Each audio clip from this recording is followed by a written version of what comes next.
ಪರಾಜಿತನಾದನು. ಇನ್ನು ನಮ್ಮ ವಿಜಯ ಸೂರ್ಯನು ಉದಯಿಸಿದಂತೆ ಭಾವಿಸಿದ್ದೇನು. ಆದರೆ ದ್ರೋಣ ವ್ಯೂಹ ಪದ್ಧತಿಯನ್ನು ನೋಡಿ ನಮ್ಮ ಆಸೆಯು ಭಂಗವಾಯಿತು. ಅಗ್ರಜ, ಯುದ್ಧದ ಮಹಾದ್ವಾರದಲ್ಲಿ ಸ್ವತಃ ದ್ರೋಣನೇ ಧನುರ್ಧಾರಿಯಾಗಿ ನಿಂತಿರುವನು. ಅವನ ವ್ಯೂಹವನ್ನು ಭೇದಿಸಿ ಮುನ್ನುಗ್ಗಲು ಯಾರಿಗೂ ಸಾಧ್ಯವಿಲ್ಲ. ನಿನ್ನೆಯ ದಿನ ನಾನು ಪ್ರಯತ್ನಿಸಿ ನಿರಾಶನಾಗಿ ಹಿಂದಿರುಗಿರುವೆನು. ಭೀಮಸೇನ, ಕೃಷ್ಣಾರ್ಜುನರು ಇಲ್ಲಿದ್ದರೆ ಚೆನ್ನಾಗಿತ್ತು. ಅರ್ಜುನನು ಭೇದ ವ್ಯೂಹ ಪದ್ಧತಿಯನ್ನು ತಿಳಿದಿದ್ದನು. ಅಗ್ರಜ, ಕೃಷ್ಣಾರ್ಜುನರು ಯುದ್ಧದ ಮತ್ತೊಂದು ಪಾರ್ಶ್ವದಲ್ಲಿ ಸಂಕ್ಷೇಪದೊಡನೆ ಹೋರಾಡುತ್ತಿರುವರು. ಅವರು ಬೇಗ ಹಿಂದಿರುಗುವ ಸಂಭವವಿಲ್ಲ. ಈಗ ಇದಕ್ಕೆ ಉಪಾಯವೇನು ಸಹೋದರ? ಜಾಗೃತರಾಗಿ ನಾವೊಂದು ಉಪಾಯವನ್ನು ಚಿಂತಿಸಲೇಬೇಕು. ಹಾಗಾದರೆ ಇಲ್ಲವಾದರೆ ನಮಗೆ ಅಪಜಯವು ಖಂಡಿತ. ಪರಾಜಯ ಪಾಂಡವರಿಗೆ ಪರಾಜಯ. ದೊಡ್ಡಪ್ಪ, ಅಭಿಮನ್ಯು, ಬಿಡಲ್ ಚಿಂತೆಯನ್ನು ತಡವ ಮಾಡದೆ ನನಗೆ ಕೊಡಲಿ ಅಭಯ.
ದೊಡ್ಡಪ್ಪ, ಇದೆಂತಹ ಮಾತು ದೊಡ್ಡಪ್ಪ?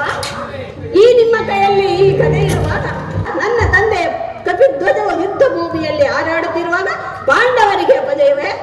ಈಗ ನಮಗೆ ಬಂದೊದಗಿರುವ ಅಂತಹ ಅಪರಾಧವು ಏನು ದೊಡ್ಡಪ್ಪ? ಅಭಿಮನ್ಯು, ದ್ರೋಣ ವ್ಯೂಹ ಭೇದ ಪದ್ಧತಿಯನ್ನು ನಮಗೆ ತಿಳಿದಿಲ್ಲ. ವೇದ ವ್ಯೂಹ ರಕ್ಷಿತರಾದ ಕೌರವರ ಬಾಣ ಪರಂಪರೆಯಿಂದ ನಮ್ಮ ಸೈನ್ಯವು ಹತವಾಗುತ್ತಿರುವುದು. ಇದಕ್ಕೋಸ್ಕರ ಇಷ್ಟೊಂದು ಚಿಂತೆಯ ಜ್ಯೇಷ್ಠ ಪಿತ, ನಾನು ಆ ವ್ಯೂಹವನ್ನು ಭೇದಿಸುವೆನು. ನನಗೆ ಅನುಮತಿಯನ್ನು ಕೇಳುವುದಕ್ಕೋಸ್ಕರವೇ ನಾನು ಇಲ್ಲಿಗೆ ಬಂದಿದ್ದು. ಬಾಪು ಅಭಿಮನ್ಯು, ಬಾಪು. ದೊಡ್ಡಪ್ಪ, ನಮ್ಮ ವಂಶದ ಗೌರವ ಕುಲ ತಿಲಕ. ಕುಮಾರ, ನಿನ್ನ ಉತ್ಸಾಹವನ್ನು ನಾನು ಅಭಿನಂದಿಸುವೆನು. ಈ ಕೆಲಸವು ನಿನ್ನಿಂದಾಗತಕ್ಕದ್ದಲ್ಲ. ಅಲ್ಲದೆ ನಾವೆಲ್ಲರೂ ಜೀವಿಸಿದ್ದು ಈ ದುಸಾಧ್ಯವಾದ ಕೆಲಸಕ್ಕೆ ನಿನ್ನನ್ನು ಕಳಿಸುವುದು ಲೋಕಾಭಿಮತವ.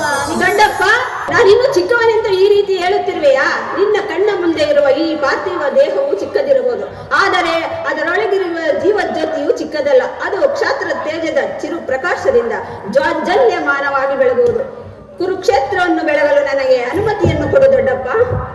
ನನ್ನನ್ನು ಮಗನಾಗಿ ಪಡೆದ ವೀರ ಧನಂಜಯನು ಅಭಿಮಾನದಿಂದ ತಲೆದೂಗಲಿ. ಹಾಗೂ ವೀರ ಸುಭದ್ರೆಯು ಆನಂದಾಶ್ರುಗಳನ್ನು ಸುರಿಸಲಿ. ಯೋಗ್ಯಾನುಸಾರವು ದೊರೆತಾಗ ಧೈರ್ಯದಿಂದ ಹೋರಾಡಿ ಕೀರ್ತಿಶಾಲಿಯಾಗುವುದೇ ಶಾಸ್ತ್ರದ ನಿಯಮ. ಮರಣ ಕಂಜಿ ಶತ್ರು ಸಂಹಾರಕ್ಕೆಂದು ಹಿಡಿದ ಖಡ್ಗದಿಂದ ಅಡಿಗೆ ಮನೆಯ ಕಾಯಿ ಪಲ್ಯಗಳನ್ನು ಕತ್ತರಿಸುತ್ತಾ ಕುಳಿತಿರುವುದಲ್ಲ. ನಾನು ನನ್ನ ತಾಯಿಯ ಗರ್ಭದಲ್ಲಿದ್ದಾಗಲೇ ಆ ವ್ಯೂಹ ಭೇದಿಸುವುದನ್ನು ಕಲಿತೇನು.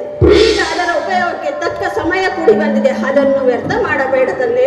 ನನಗೆ ಅನುಮತಿಯನ್ನು ಕೊಡು. ಆಗ ತಿಳಿಯುವೆ ಪಾರ್ಥನ ಮಗನು ಪಾರ್ಥನಂತೆ ಪರಾಕ್ರಮಶಾಲಿಯೇನೆಂಬುದನ್ನು. ಅಭಿಮನ್ಯನ ಪ್ರಾರ್ಥನೆಯನ್ನು ನಿರಾಕರಿಸಬೇಡ. ನಾನು ಅಭಿಮನ್ಯಗೆ ಸಹಾಯವನ್ನು ಮಾಡುವೆನು. ಅಭಿಮನ್ಯು ಪುನಃ ವ್ಯೂಹವನ್ನು ಭೇದಿಸಿ ನಾವೆಲ್ಲರೂ ಒಳಗೆ ನುಗ್ಗಿ ಶತ್ರುಗಳನ್ನು ಸಂಹಾರ ಮಾಡುವೆವು. ಭೀಮಸೇನ, ನಿನ್ನಿಷ್ಟಂತಾಗಲಿ. ಈ ಪ್ರಿಯ ಬಾಲಕನ ಪ್ರಾಣವನ್ನು ನಿನ್ನ ಕೈಯಲ್ಲಿಡುವೆನು. ಯುದ್ಧರಂಗದಲ್ಲಿ ನೀನಿವನನ್ನು ಕ್ಷಣವೂ ಬಿಟ್ಟಿರಲಾಗದು. ಹೋಗು ಕುಮಾರ, ಜಯಶಾಲಿಯಾಗಿ ಹಿಂದಿರುಗು. ದ್ರೋಣ ಚಕ್ರವ್ಯೂಹವು ನಿನ್ನ ಪಾಲಿಗೆ ಪುಷ್ಪವ್ಯೂಹವಾಗಲಿ. ದೊಡ್ಡಪ್ಪ ನಿಮ್ಮೆಲ್ಲರ ಆಶೀರ್ವಾದವು ನನ್ನನ್ನು ರಕ್ಷ ಕವಚದಂತೆ ರಕ್ಷಿಸಿಕೊಂಡಿರುವಾಗ ನನಗೆ ಭಯವಿಲ್ಲದು. ದೊಡ್ಡಪ್ಪ ಸೇಡಿಗೆ